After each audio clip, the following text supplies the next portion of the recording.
it's really you that makes a brand and makes it work, and it's not a brand consultant that makes it work.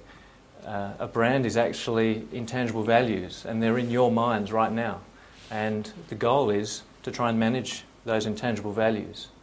I like to think of it pretty simply. A brand is what you think about stuff. I'm just going to move this up here. So let's try and start off trying to understand how to manage perceptions, and let's not get too hooked up on the creative bit, because really brands are not about taglines, brands are not about names or design or anything really creative at their essence.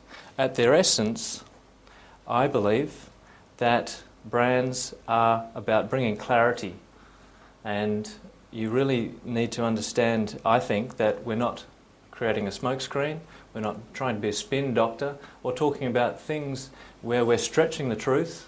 We're actually talking about what is at its essence in its most truest form.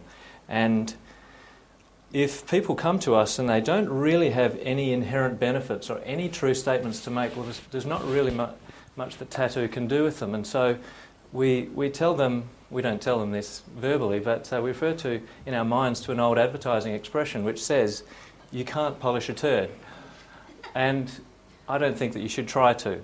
We should really try to focus on what's good and what's working, and then develop it from there. So that brings us to rule 3. You should tell them the truth.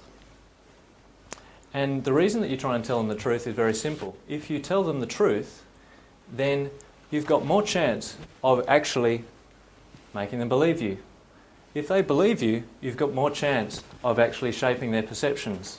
If you've done that effectively, then you've got more chance of actually influencing their behaviour. Simplistic, but in its essence, that's the way I think about brands and the way tattoo operates. So if you do all that, we'll cut to the chase, and the real benefit to doing that is that you increase the value of your brand. Possibly in the long term, that's not a problem. With branding, it's a long-term exercise. And we could sort of all go home right now, and that could be it. However, it's not quite that simple, because many things are true. So truth on its own is not enough. You actually have to say the right true things, not the wrong true things.